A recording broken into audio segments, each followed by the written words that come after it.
The Baron's Ring. Once upon a time there lived a baron who was a great magician, and could tell by his arts and charms everything that was going to happen at any time. Now this great lord had a little son born to him as heir to all his castles and lands. So, when the little lad was about 4 years old, wishing to know what his fortune would be, the baron looked in his book of fate to see what it foretold.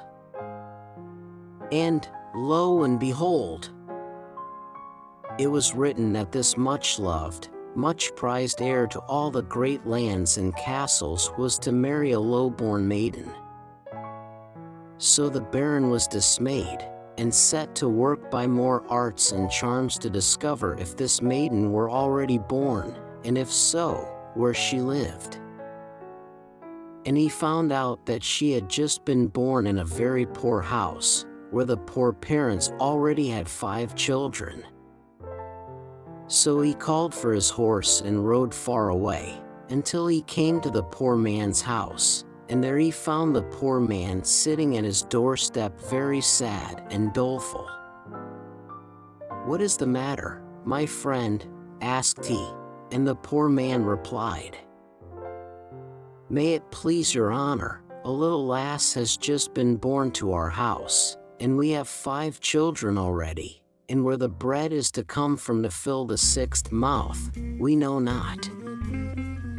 "If that be all your trouble," said the baron readily, "maybe I can help you.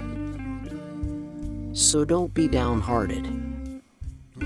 I am just looking for such a little lass to be a companion to my son, so, if you will, I will give you 10 crowns for her." Well, the man-nigh jumped for joy, since he was to get good money, and his daughter, so he thought, a good home. Therefore he brought out the child then and there, and the baron, wrapping the babe in his cloak, rode away. But when he got to the river he flung the little thing into the swollen stream, and said to himself as he galloped back to his castle, "There goes fate." But, you see, he was just sore mistaken. For the little lass didn't sink.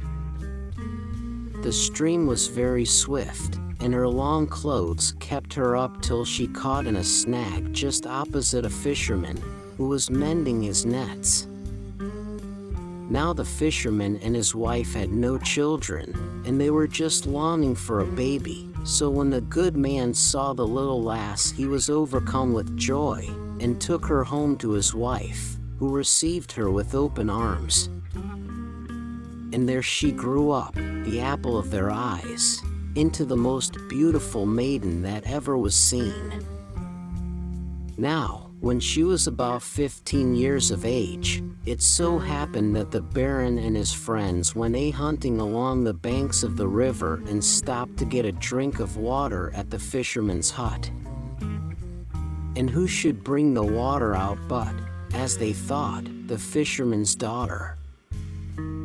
The young men of the party noticed her beauty, and one of them said to the baron, "She should marry well, read us her fate, since you are so learned in the art." Then the baron, scarce looking at her, said carelessly, "I could guess her fate. Some wretched yokel or other. But, to please you, I will cast her horoscope by the stars, so tell me, girl, what day you were born." "That I cannot tell, sir," replied the girl, "for I was picked up in the river about 15 years ago." Then the baron grew pale, for he guessed at once that she was the little lass he had flung into the stream, and that fate had been stronger than he was. But he kept his own counsel and said nothing at the time. Afterwards, however, he thought out a plan, so he rode back and gave the girl a letter. "See you," he said. "I will make your fortune. Take this letter to my brother, who who needs a good girl, and you will be settled for life." Now the fisherman and his wife were growing old and needed help, so the girl said she would go, and took the letter. And the Baron rode back to his castle, saying to himself once more, "There goes fate." For what he had written in the letter was this: "Dear brother, take the bearer and put her to death immediately." But once again he was sore mistaken, since on the way to the town where his brother lived, the girl had to stop the night in a little inn. And it so happened that that very night a gang of thieves broke into the inn, and not content with carrying off all that the innkeeper possessed, they searched the pockets of the guests, and found the letter which the girl carried. And when they read it, they agreed that it was a mean trick and a shame. So their captain sat down and, taking pen and paper, wrote instead, "Dear brother, take the bearer and marry her to my son without delay." Then, after putting the note into an envelope and sealing it up, they gave it to the girl and bade her go on her way. So when she arrived at the brother's castle, though rather surprised, he gave orders for a wedding feast to be prepared.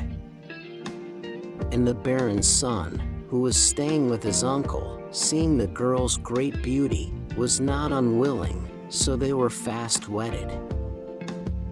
Well, when the news was brought to the Baron, he was beside himself, but he was determined not to be outdone by fate. So he rode quickly to his brothers and pretended to be quite pleased.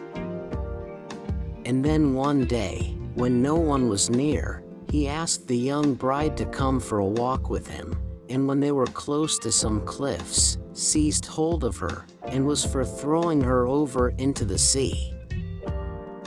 But she begged hard for her life. "It is not my fault," she said. "I have done nothing. It is fate. But if you will spare my life, I promise that I will fight against fate also. I will never see you or your son again until you desire it. That will be safer for you, since, see you, the sea may preserve me, as the river did." Well, the Baron agreed to this.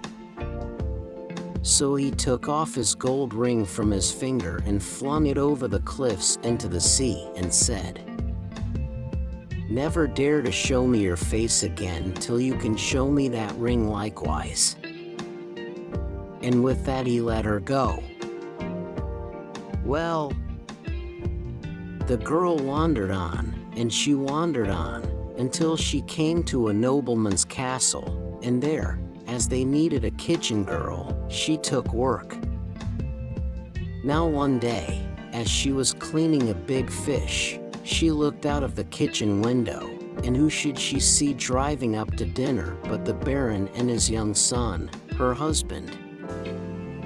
At first she thought that, to keep her promise, she must run away, but afterwards she remembered they would not see her in the kitchen, so she went on with her cleaning of the big fish. And, lo and behold, she saw something shine in its inside, and there, sure enough, was the Baron's ring. She was glad enough to see it, I can tell you, so she slipped it onto her thumb.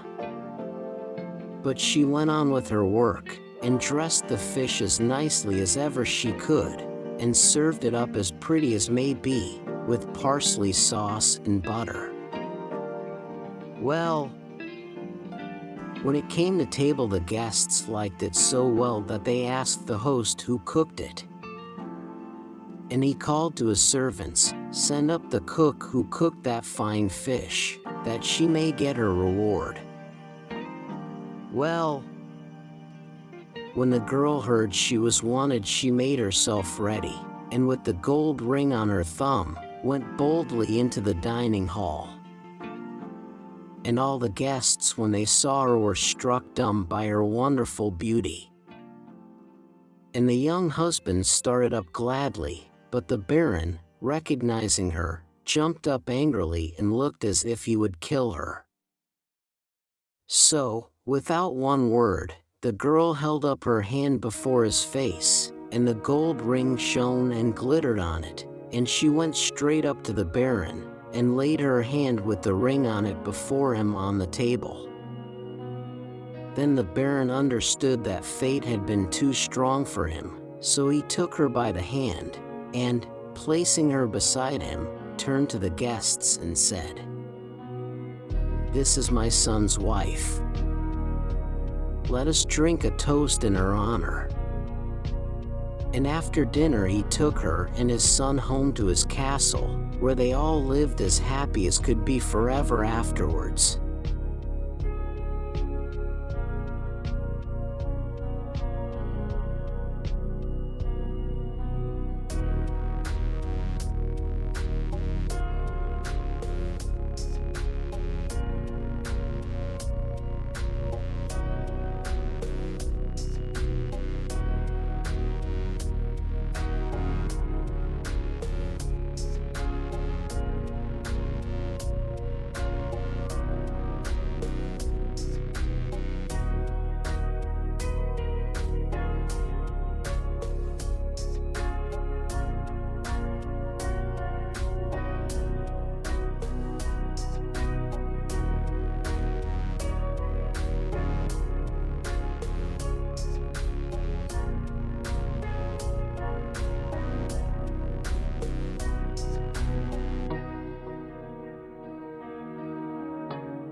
Immerse.